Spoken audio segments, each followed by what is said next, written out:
సంవత్సరాల తర్వాత ఈ యొక్క గొప్ప అవకాశం ఇచ్చి నన్ను ఈ పార్లమెంట్ అభ్యర్థిగా కాంగ్రెస్ పార్టీ నుంచి ఎన్నుకున్నారు. మీ అందరికీ సోదరునిగా తుంగతుర్తి నియోజకవర్గం శాలిగౌరారం మండలానికి సంబంధించిన వాణ్ణి.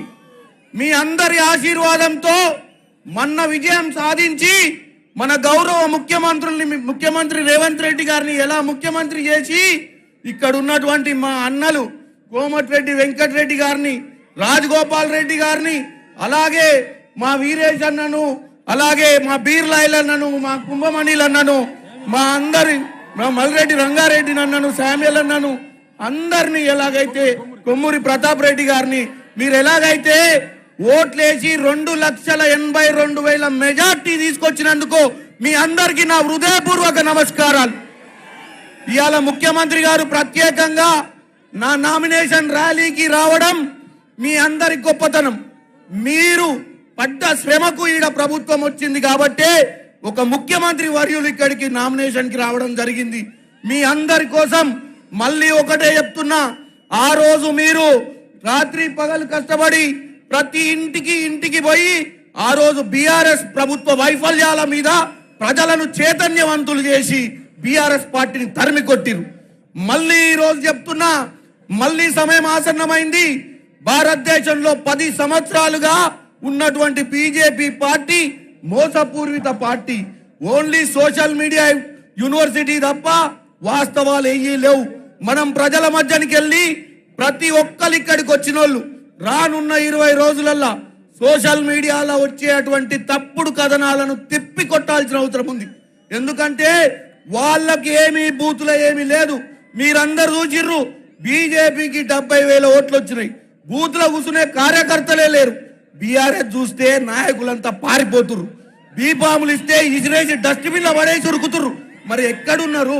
కాబట్టి సోషల్ మీడియా వచ్చే ప్రచారాల గురించి పట్టించుకోవద్దు. మీరు ప్రతి ఒక్కరు కూడా మీ మొబైల్ ఫోన్లో రోజు పొద్దున మన కాంగ్రెస్ పార్టీ ఇచ్చే కార్యక్రమాలను షేర్ చేయండి. మన ఊర్లో ప్రతి ఒక్కరిని చైతన్యవంతులు చేయండి. బీజేపీ ప్రభుత్వాన్ని గద్దె దింపి రాహుల్ గాంధీ గారిని అక్కడ ప్రధానమంత్రి చేయాల్సిన అవసరం ఉంది. ఈ రోజు మీకు ఒక్కటే చెప్తున్న చివరి మాట, నన్ను ఆశీర్వదించండి. నేను గెలిచిన తర్వాత భువనగిరి ప్రజల కష్టాలు మా అన్నలందరూ ఇక్కడ ఎమ్మెల్యేలు నోళ్ళతోటి సహకరిస్తూ పార్లమెంట్ లో మీకోసం గలమిప్తా. ఇక్కడ సమస్యలు, ఇక్కడికి రావాల్సిన నిధులు అన్నిటి కోసం పార్లమెంటుకు పోయి పోరాటం చేస్తా. మీ అందరికీ తెలుసు, మా ఇద్దరు అన్నలు మా మధ్యన మా రేవంత్ అన్నుండు నన్ను ఆశీర్వదిస్తుర్రు. ఈ రోజు 10 ఏళ్ల తర్వాత సోనియా గాంధీ తెలంగాణ ఇచ్చిన తర్వాత మొట్టమొదటిసారిగా మన ముఖ్యమంత్రి గారు రేవంత్ రెడ్డి గారు అయినరు. ఈ రోజు ఆయన యువకుడే, ఆయనకు కూడా 20-25 ఏళ్ళు మిమ్మల్ని మంచిగా చూసుకొని అభివృద్ధి చేయాలన్న ఒక ఆలోచనతో పట్టుదలతో పోతుర్రు. ఈ రోజు అందరు కలిసి మన 100 రోజుల పాలన గురించి తప్పు చెప్పుతుర్రు. మనం తిప్పి కొట్టాల్సిన అవసరం ఉంది. పదే చెప్పుతున్న తప్పుడు ప్రచారాన్ని తిప్పి కొట్టాల్సిన అవసరం ఉందని మీ అందరికీ తెలియజేస్తూ, మీ అందరూ నన్ను ఆశీర్వదించండి. నేను మీ బిడ్డనే. నేను మీ అందరి కోసం కాంగ్రెస్ పార్టీ లాగా పేద బడుగు బలహీన వర్గాల కోసం పనిచేస్తానని మా అన్నలు 3 అన్నల ముందు నేను వాగ్దానం చేస్తున్నా. నేను వాళ్ళెవరిని కూడా ఈ రోజు నా ఎమ్మెల్యేలు మా అన్నలందరూ కలిసి ఆశీర్వదించి టికెట్ ఇచ్చిర్రు.